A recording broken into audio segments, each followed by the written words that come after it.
Mutiara Hikmah Official, menyingkap hikmah di balik sunnah.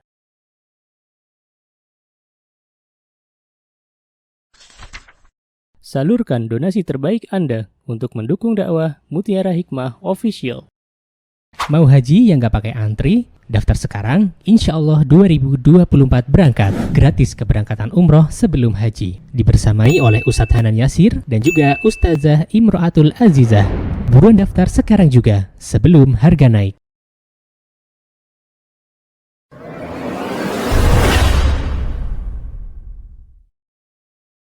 Ibu-ibu, saudariku yang saya cintai karena Allah, hari ini insya Allah kita akan belajar kembali sejarah sirah tentang Ummahatul Mukminin, yakni ibunda kita semuanya orang-orang beriman. Dan beliau adalah Juwairiyah binti Al-Haris bin Abi Dirar. Rasulullah sallallahu alaihi wasallam, beliau ketika berhijrah dari kota Mekkah menuju kota Yathrib, yang kala itu Madinah namanya adalah Yathrib. Jadi sebelum Rasulullah sallallahu alaihi wasallam datang ke Madinah, Madinah itu namanya Yathrib, ibu-ibu. Ya. Jadi Rasulullah SAW berhijrah dari kota Mekkah menuju ke Yathrib. Dan kala itu di Yathrib sudah ada penduduk asli warga sana. Dan di antara penduduk asli warga Yathrib adalah orang-orang Yahudi. Ya. Maka ketika Rasulullah SAW datang menuju kota Yathrib, Rasulullah SAW membangun sebuah pondasi dengan 3 cara atau dengan 3 tahapan. Di antara yang pertama kali Rasulullah SAW lakukan adalah mempersaudarakan antara orang-orang muhajirin dan orang-orang ansar. Siapakah orang-orang muhajirin, ibu-ibu? Orang-orang muhajirin adalah orang-orang yang berasal dari kota Mekkah, yang mereka ikut berhijrah bersama Nabi kita Muhammad sallallahu alaihi wasallam. Dan orang-orang ansar adalah orang-orang yang beriman kepada Allah dan Rasulnya, yang siap menyambut orang-orang muhajirin. Ya subhanallah. Maka tahapan Rasulullah sallallahu alaihi wasallam kala itu mempersaudarakan antara muhajirin dan ansar. Dan orang-orang Ansar ketika tahu bahwa Rasulullah sallallahu alaihi wasallam yang telah mempersaudarakan mereka dengan orang-orang muhajirin, maka mereka siap untuk membantu orang-orang muhajirin. Karena tahu orang-orang muhajirin itu adalah saudara seiman. Maka ketika orang-orang muhajirin datang ke kota Yathrib, orang-orang Ansar mereka tak segan-segan membantu orang-orang muhajirin. Sampai di antara mereka ada yang menawarkan rumahnya, menawarkan hartanya, menawarkan istrinya untuk diberikan kepada orang-orang muhajirin. Di antaranya ada seorang sahabi, seorang muhajir yang bernama Abdurrahman bin Auf radhiyallahu anhu. Beliau ikut turut serta bersama Nabi kita Muhammad sallallahu alaihi wasallam berhijrah ke kota Yathrib. Dan kala itu orang Ansar mengatakan kepada Abdurrahman bin Auf, "Wahai saudariku, jikalau engkau membutuhkan rumah, saya punya rumah lebih dari 1, maka ambillah rumah tersebut. Jikalau engkau membutuhkan harta, maka saya punya harta, ambillah hartaku. Dan jikalau engkau membutuhkan istri, maka aku siap untuk menceraikan istriku dan akan kuberikan untukmu." Sifat orang beriman ditawari seperti itu, aji mumpung nopo ndak mau, ibu-ibu. Ndak mau. Kenapa? Karena orang beriman tuh punya izzah, punya kemuliaan.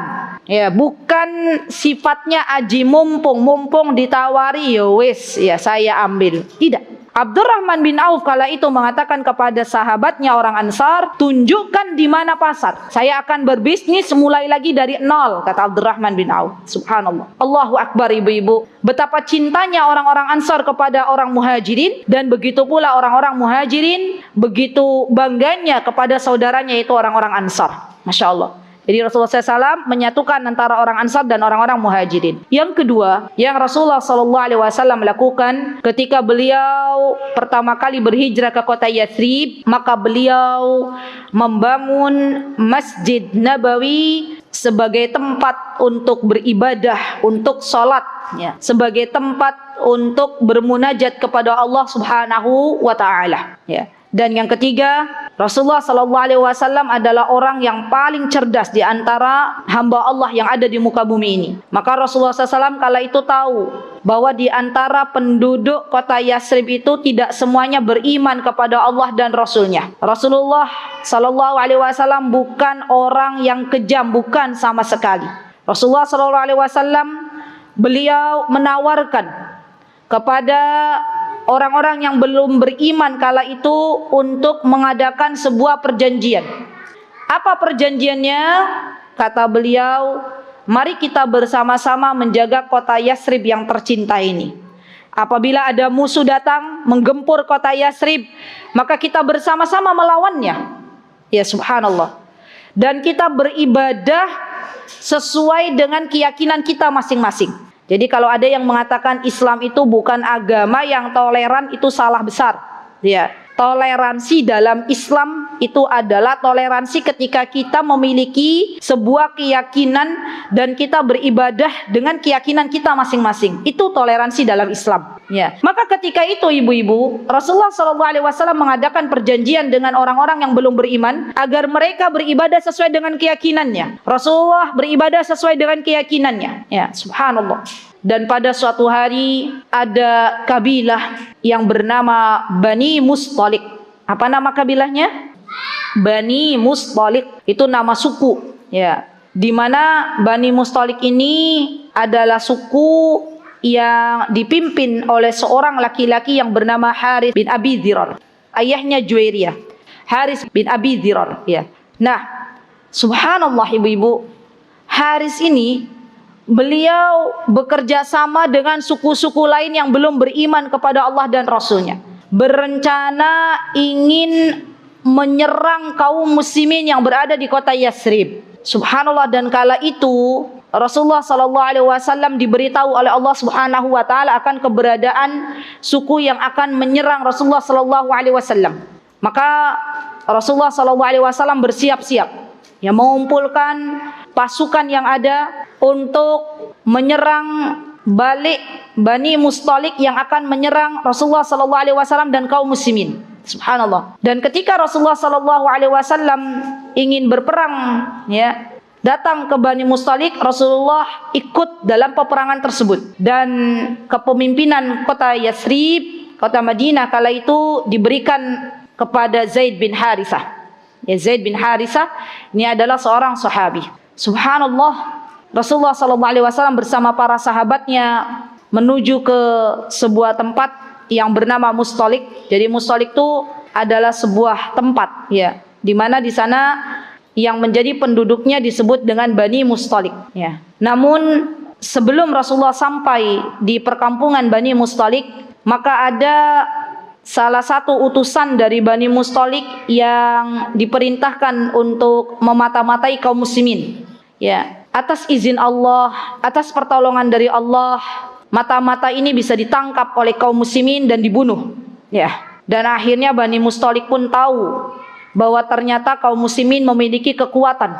Subhanallah. Dari situ teman-teman, ya, yang terjadi sebelum sampai ke perkampungan Bani Mustalik, tepatnya di sebuah tempat yang bernama Muraisi, ya, Rasulullah SAW berperang melawan orang-orang dari Bani Mustalik.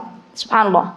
Dan kala itu atas izin Allah Subhanahu Wa Taala, Allah memenangkan kaum muslimin dengan Rasulullah SAW.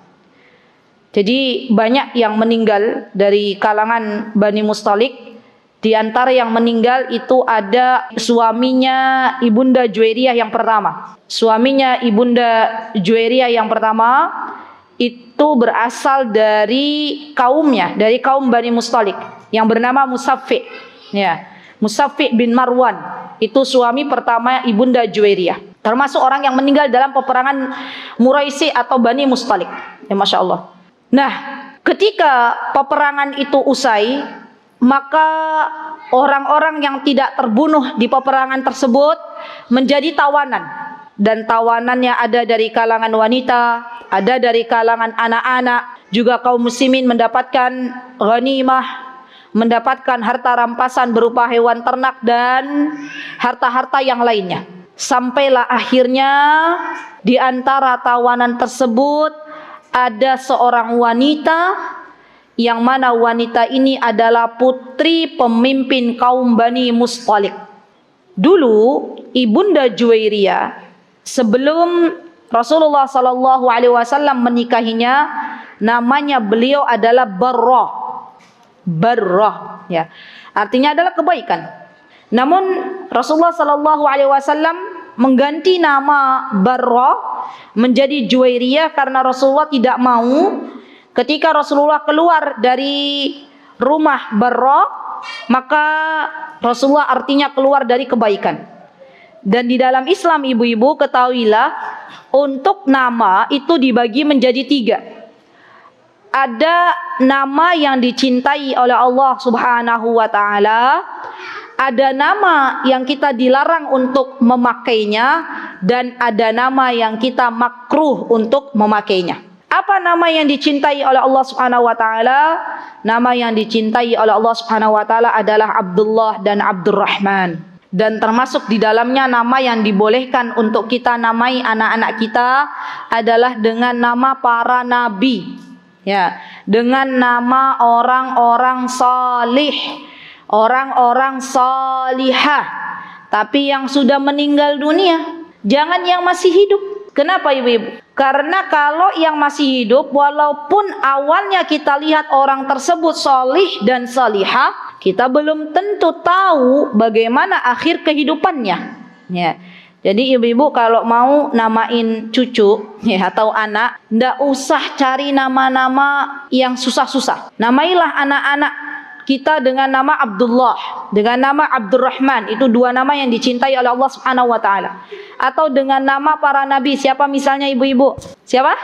Ibrahim, ya. Atau siapa lagi? Musa misalnya, ya. Atau siapa lagi? Siapa ibu-ibu? Di Purworejo banyak namanya, nama siapa tuh? Hah? Muhammad. Wah, siapa lagi? Siapa? Yusuf. Masya Allah. Ibu-ibu ini punya apa? Namain Yusuf tuh biar anaknya ganteng apa nggih?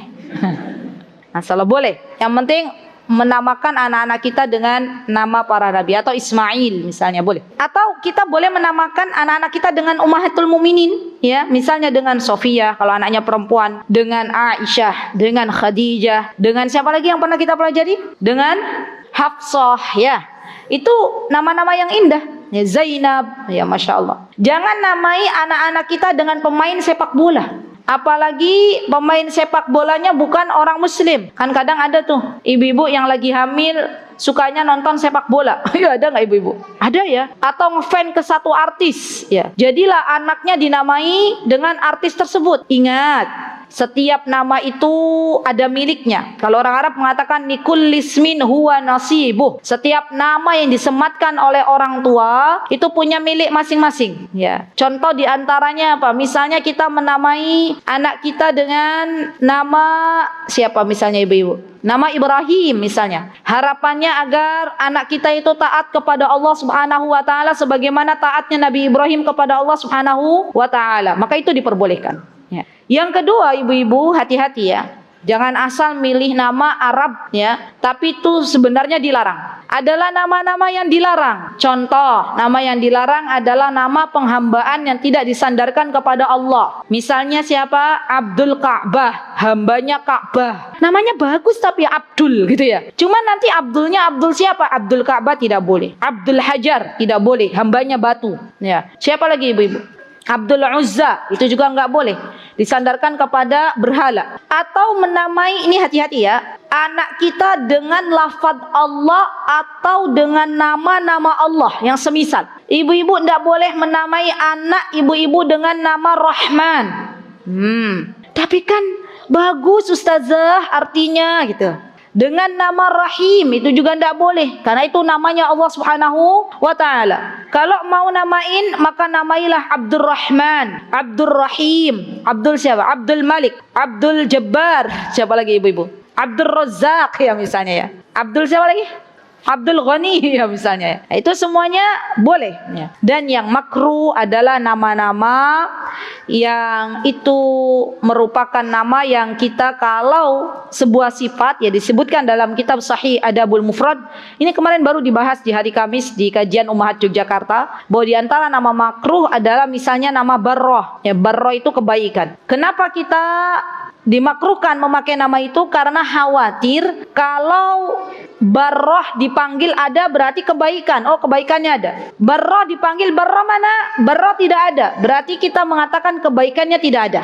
Ya, dan itu dimakruhkan oleh Rasulullah sallallahu alaihi wasallam. Maka Rasulullah SAW mengganti nama Ibunda Juwairiyah dengan sebuah nama yang bagus yaitu Juwairiyah. Ya, Masya Allah. Jadi namanya dulu adalah Barrah, kemudian diganti oleh Rasulullah SAW dengan Juwairiyah. Baik, balik lagi ke kisah Ibunda Juwairiyah. Ketika beliau menjadi tawanan, teman-teman, ibu-ibu, maka Rasulullah SAW mendapatkan kabar bahwa ada anak putri pemimpin kaum, ya berarti ini berasal dari kalangan bangsawan ya ibu-ibu ya. Kalau sekarang itu ada anaknya sultan berarti darahnya merah atau biru tuh. Hah? Ibu-ibu di Purworejo ada nggak yang masih keturunan sultan? Coba cung, yang keturunan sultan. Masya Allah. Ada. Itu disebutnya darah biru atau darah merah? Darah biru bu. Di Belek darahnya biru apa merah? Merah. Atau mungkin kalau bahasa Jawanya kalangan ningrat gitu ya. Nah, itu Juwairiyah itu kalangan ningrat. Ya. Dari kelas bangsawan. Masya Allah. Loh, anaknya raja. Ya. Anaknya sultan. Masya Allah. Ya. Dan ketika itu Rasulullah SAW tahu ada putrinya sultan, putrinya raja yang ditawan menjadi tawanan bagi kaum muslimin. Ya subhanallah. Maka ketika itu ya subhanallah Juwairiyah akhirnya meminta kepada Rasulullah SAW bantuan ya untuk bisa memerdekakan dirinya agar tidak menjadi tawanan. Dan Rasulullah SAW memilihkan, memberikan yang lebih baik dari itu. Kalau Juwairiyah hanya meminta bantuan kepada Rasulullah agar dimerdekakan, dari yang tadinya tawanan jadi merdeka, jadi bukan tawanan, Rasulullah memberikan yang lebih baik dari itu. Apa kata Rasulullah SAW? Wahai Barrah, dan waktu itu namanya Barrah, maukah aku merdekakan engkau dan aku jadikan engkau sebagai istriku? Kira-kira waktu itu mau ndak anaknya sultan dijadikan istrinya Rasulullah SAW? Mau gitu ya. Ya siap mau gitu kata Ibunda Juwairiyah. Masya Allah. Akhirnya diadakanlah pernikahan Rasulullah SAW dengan Ibunda Juwairiyah yang ketika itu usianya baru 20 tahun ibu-ibu. Ya, 20 tahun menikah itu kalau orang Arab itu sudah tua ibu-ibu. Itu kan pernikahan yang kedua. Inggih mboten? Jadi orang Arab tuh nikah usia berapa ustazah gitu ya? Orang Arab itu nikah, saya dulu punya tetangga ibu-ibu waktu di Yaman tuh nikah, saya tanya, karena dia masih muda kok anaknya udah banyak. Terus saya tanya, antum tuh nikah usia berapa toh? Kok masih muda anaknya udah banyak? Kata dia, saya nikah usia 11 tahun. Nah, 11 tahun tuh orang Arab sudah nikah. Ibu-ibu di Indonesia 11 tahun siap nikah atau baru main-main? Main-main ya. 11 tahun tuh belum lulus SD, nggih mboten. Ya, pendidikan kita dengan pendidikan orang sana beda. Mereka ya, yang saya tahu ibu-ibu, perempuan-perempuan di sana, anak-anak di sana kalau sudah mulai mumayyiz, sudah mulai usianya 9 tahun, 8 tahun tuh sudah diajarkan oleh orang tuanya bagaimana mengurus kehidupan rumah tangga. Dari yang namanya nyuci, yang namanya nyapu, yang namanya ngepel, yang namanya masak ya. Dan saya pun punya di Yogyakarta teman dari Yaman ya, yang mana anaknya diperlakukan demikian, perempuan tapi pinter masak padahal dia masih anak-anak gitu ya, Masya Allah. Dan memang seharusnya demikianlah kita mendidik anak-anak kita. Sehingga pada suatu hari ada orang melamar anak kita bukan lagi anak ingusan, bukan lagi anak yang belum siap menikah. Ya, tapi kita sudah menyiapkan anak-anak kita untuk menjadi anak-anak yang siap untuk menikah. Dan belajar ibu-ibu, kalau ibu-ibu punya anak perempuan dengan anak laki-laki, dari pendidikannya itu sudah berbeda. Bagaimana cara mendidik anak laki-laki dan bagaimana cara mendidik anak perempuan di dalam Islam sudah dibedakan. Ya. Maka dari itu, Masya Allah ya, Ibunda Juwairiyah di usia 20 tahun itu beliau melangsungkan pernikahan yang kedua dengan Nabi kita Muhammad sallallahu alaihi wasallam. Subhanallah, ketika Ibunda Juwairiyah menikah dengan Nabi kita Muhammad sallallahu alaihi wasallam, maka ketika itu Rasulullah mengatakan semua tawanan dari kalangan Bani Mustalik atau saudara-saudaranya Juwairiyah dari kaumnya Juwairiyah semuanya dibebaskan. Ya. Jumlahnya pinten Bu? 100 keluarga. Banyak nopo sedikit? Bukan 100 orang loh ya, 100 keluarga dibebaskan oleh Rasulullah sallallahu alaihi wasallam ya, karena Rasulullah sallallahu alaihi wasallam menikahi salah satu putri dari pemimpin Bani Mustalik. Maka tak heran kalau Ibunda Aisyah radhiyallahu anha mengatakan bahwa Ibunda Juwairiyah adalah perempuan yang membawa barakah bagi kaumnya. Ya, kenapa? Karena dengan pernikahannya yang telah dilangsungkan dengan Rasulullah SAW, maka ketika itu Rasulullah membebaskan 100 keluarga dari Bani Mustalik. Saya ajak diri saya dan teman-teman semuanya, jadilah kita wanita-wanita salihah yang bisa membawa manfaat keberkahan untuk orang-orang di sekitar kita atau minimal untuk keturunan kita. Ya. Siapa yang pernah mendengar di sini kisah seorang wanita yang dengan kesolihannya, dengan kejujurannya, Allah Azza wa Jalla perbaiki keturunannya. Dialah anak gadis penjual susu. Nah, siapa yang pernah dengar ceritanya? Cung, coba saya pengen tahu dulu. Siapa yang pernah dengar kisah gadis penjual susu? Coba acungkan tangan. Ibu-ibu, ayo. Belum pernah dengar semua? Mbak Rara sudah pernah dengar? Belum pernah? Masya Allah. Ibu-ibu, siapa yang sudah pernah dengar? Belum tahu? Saya berkisah sekarang, boleh? Boleh. Begini ceritanya. Yuk, lihat dulu ya, disimak dulu. Ini ibrah untuk kita. Dulu waktu zaman Umar bin Khattab radhiyallahu anhu menjadi seorang khalifah, memimpin kaum muslimin. Kala itu Umar bin Khattab berkeliling, ya, berkeliling melihat keadaan rakyatnya. Dan ketika itu Umar mengatakan kepada seluruh rakyatnya bahwa dilarang untuk mencampurkan air ke dalam susu bagi para penjual susu. Ya, subhanallah. Dan ini adalah perintah dari Umar bin Khattab. Maka suatu malam ada seorang ibu dengan anak gadisnya. Seorang ibu dengan anak gadisnya sedang memasak susu ya untuk dijual ke pasar keesokan harinya. Maka ibunya mengatakan, wahai anak gadisku, campurkanlah susu dengan air yang banyak. Kata anak gadisnya apa, Bu? Jangan, Bu.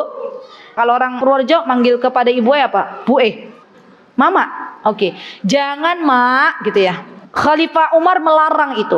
Kata ibunya, Khalifah Umar tidak lihat, gitu ya. Kita cuma berdua. Apa jawaban gadis itu? Khalifah Umar tidak lihat, tapi Robnya Umar melihat kita. Masya Allah, merinding saya kalau berkata begitu. Lihat ibu, ada gadis yang jujur, ya Masya Allah. Gadis yang jujur dan bertahan dengan prinsipnya, yang melarang ibunya untuk mencampurkan air karena memang itu dilarang oleh Allah Azza wa Jalla. Maka ketika itu Umar secara tidak sengaja mendengar percakapan antara gadis dan ibunya. Dan Umar keesokan harinya menemui anak-anaknya dan mengatakan kepada anak-anak yang bujang begini, wahai anak-anakku, bapak punya calon menantu.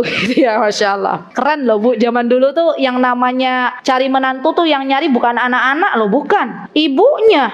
Ya, termasuk saya dulu juga, suami saya tuh menikah dengan saya, yang cari tuh mertua saya. Ya, dicarikan oleh ibunya ya. Nah, sama Umar juga bilang ke anak-anaknya, wahai anak-anakku, bapak punya calon menantu. Ya, calonnya salihah, dia jujur gitu ya. Siapa yang pengen menikah dengannya? Ya, Umar berkisah bahwa tadi malam bapak ketemu sama anak gadis yang dia itu takut kepada Allah, merasa diawasi oleh Allah. Maka siapa di antara kalian yang ingin menikahi gadis tersebut?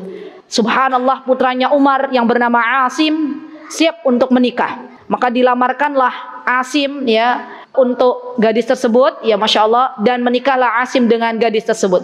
Lihat ibu-ibu, kejujuran akan membawa kepada kebaikan. Kejujuran akan membawa kepada keberkahan. Bagaimana anak gadis ini yang awalnya adalah rakyat jelata, apa itu? Rakyat biasa, akhirnya Allah angkat derajatnya menjadi menantunya raja, menjadi menantunya pemimpin, yaitu Umar bin Khattab radhiyallahu anhu. Ya Masya Allah. Akhirnya dari pernikahan putri pedagang susu dengan putranya Umar bin Khattab, lahirlah seorang anak perempuan yang bernama Laila. Dan dari Laila lahir seorang yang bernama Marwan.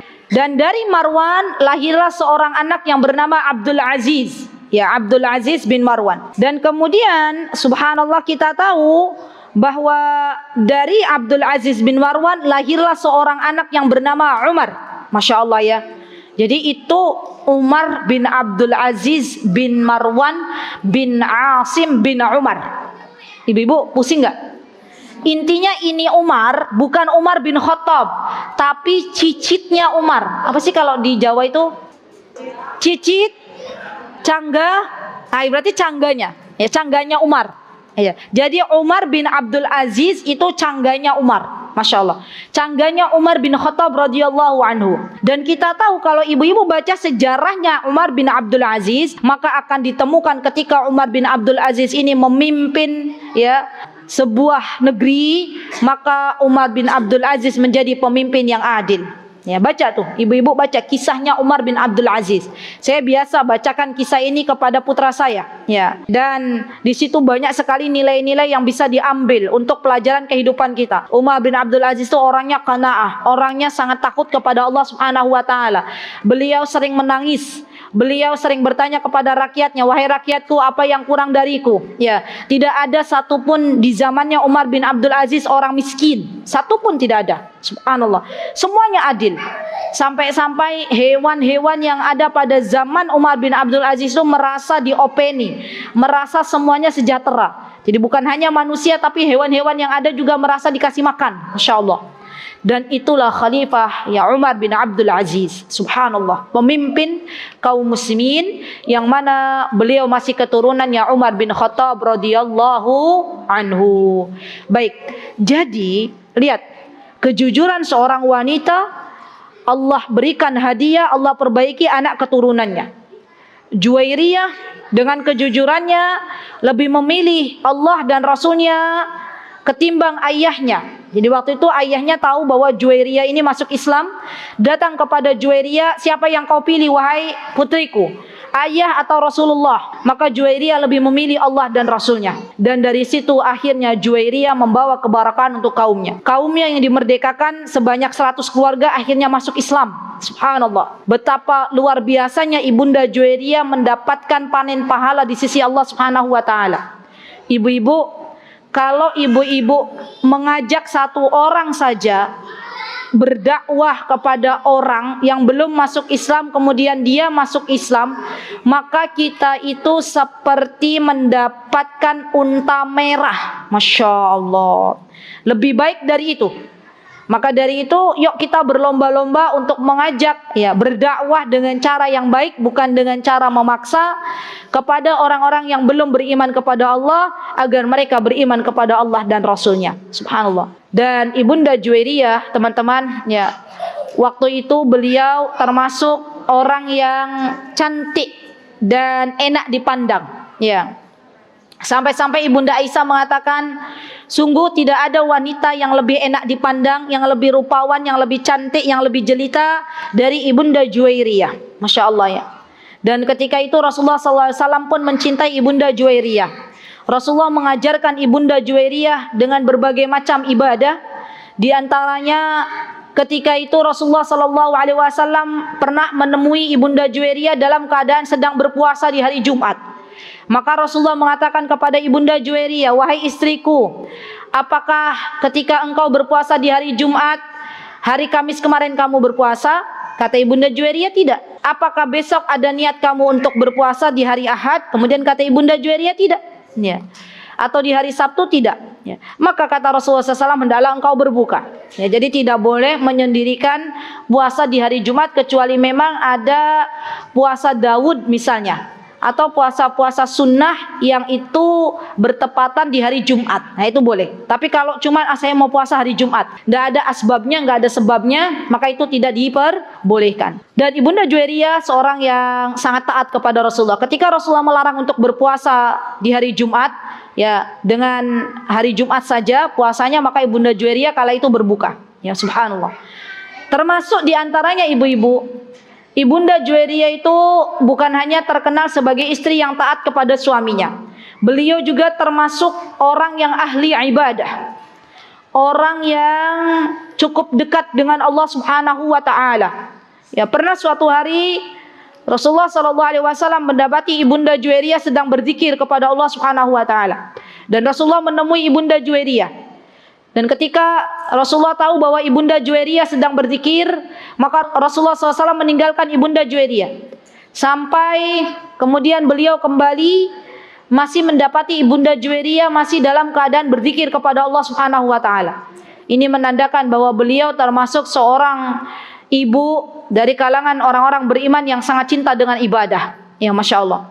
Dan Rasulullah mengatakan kepada Ibunda Juwairiyah, "Wahai istriku, maukah aku beritahukan engkau zikir yang lebih baik dari apa yang sudah kau lakukan dari pagi sampai menjelang siang ini?" Dan Ibunda Juwairiyah mengatakan, "Bala ya Rasulullah, saya mau ya Rasulullah." Dan Rasulullah mengatakan, ya, ucapkanlah subhanallahi wa bihamdihi adada khalqihi wa ridha nafsihi wa zinata arsyihi wa midada kalimati. Ya, zikir yang biasa kita pakai, yang biasa kita baca di dalam zikir pagi. Ya, Masya Allah. Dan beliau termasuk orang yang bersegera dalam menjalankan apa yang disabdakan oleh Nabi kita Muhammad sallallahu alaihi wasallam. Termasuk di antaranya ibu-ibu, Ibunda Juwairiyah adalah wanita yang gemar bersedekah. Masya Allah ya. Jadi hampir kalau kita lihat semua istri-istri Rasulullah itu, mereka semua termasuk orang-orang yang ahli ibadah.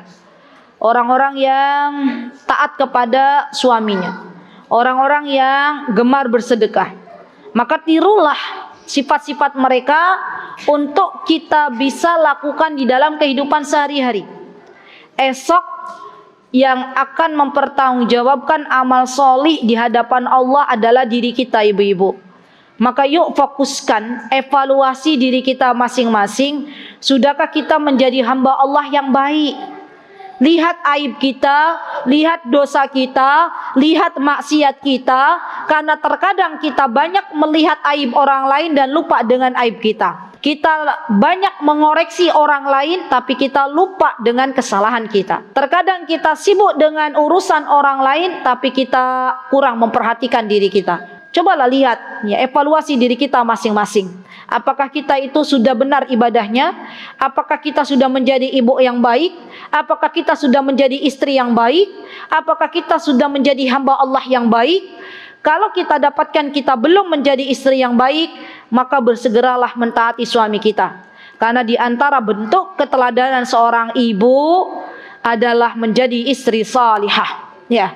Jadi di antara yang mesti kita lakukan saat ini, kalau kita sudah menjadi ibu, jadilah istri salihah. Karena itu akan dicontoh oleh anak-anak kita. Ya, saya jadi teringat pernah suatu hari, ibu-ibu, malam itu suami saya mengisi kajian. Anak saya yang usianya sudah lumayan cukup, usia 18 tahun itu cukup besar atau masih kecil ya? Besar ya. Itu bilang, "Umi, kenapa nggak makan duluan?" Saya bilang ke anak saya, "Nak, kalau mau makan, makan aja sama adikmu," gitu ya. Adiknya ya tidak, tautannya nggak begitu jauh usianya. Terus anak saya bilang gini, "Loh, kenapa Umi tunggu Abi dulu?" Ya, Abi tuh tipe yang Masya Allah nggak bisa makan kecuali sama istrinya gitu ya, Masya Allah. Jadi memang ada suami-suami itu yang begitu, ibu-ibu. Yang kalau makan tuh maunya sama belahan jiwanya. Ibu-ibu punya suami yang begitu nggak? Punya ya, Alhamdulillah. Maka kata putri saya bilang begini ke saya nggak ngajari padahal. Kata putri saya begini, "Oh begitu ya, kalau nanti saya jadi istri berarti saya nungguin suami sampai datang," katanya gitu ya. Saya bilang, "Yo, kalau memang kamu punya suami jenis seperti itu ya. Tapi kalau suaminya bilang, ya udah, ya istriku makan dulu aja, ya udah makan dulu daripada nahan lapar." Nah, ibu-ibu ada nggak yang begitu? Nahan lapar gitu sampai suaminya datang, Masya Allah. Itu bentuk pengabdian kita kepada suami kita. Kalau memang suaminya tipe model yang suka diajak makan bareng dengan istrinya. Ya, jadi sebenarnya ibu-ibu, kalau saya perhatikan ya, kalau kita pengen punya anak-anak yang baik, maka jadilah kita orang baik dulu. Jadilah kita istri solihah dulu. Nanti akan dilihat oleh anak-anak kita. Subhanallah. Dan Ibunda Juwairiyah termasuk istri yang salihah. Tidak ada satupun dari ummahatul mukminin kecuali mereka semua adalah istri salihah. Tidak ada satupun dari ummahatul mukminin kecuali mereka adalah hamba Allah yang salihah. Tidak ada satupun dari ummahatul mukminin ya kecuali mereka menjadi orang yang bisa bermuamalah dengan sesama hamba Allah dengan keadaan muamalah yang baik. Semoga Allah Subhanahu wa taala merahmati Ibunda Juwairiyah. Beliau ya subhanallah diberikan usia oleh Allah Subhanahu wa taala. Di antaranya beliau dipanjangkan sampai usianya 70 tahun dan beliau wafat di kota Madinah, dikubur di pekuburan Baqi bersama istri-istri Rasulullah SAW yang lain, dan beliau radhiyallahu anha ya telah kembali kepada Allah Subhanahu wa taala. Semoga Allah Subhanahu wa taala memberikan kesempatan kepada kita untuk bisa berjumpa dengan Ibunda Juwairiyah. Semoga Allah Subhanahu wa taala menjadikan kita semuanya istri-istri salihah seperti Ibunda Juwairiyah yang lebih mengutamakan Allah dan Rasulnya dibandingkan kehidupan dunia, dan semoga kita semuanya kelak dimasukkan oleh Allah Subhanahu wa taala ke dalam jannahnya. Amin. Allahumma amin. Baik ibu-ibu, itu yang bisa saya sampaikan dalam kesempatan yang berbahagia ini. Jikalau ada yang benar datangnya dari Allah Subhanahu wa taala, jikalau ada yang salah pastinya datang dari saya mohon maaf yang sebesar-besarnya. Aqulu qouli hadza wastaghfirullah li wa lakum wa akhiru da'wana alhamdulillahi rabbil alamin. Wassalamualaikum warahmatullahi wabarakatuh. Mutiara Hikmah Official, menyingkap hikmah di balik sunnah.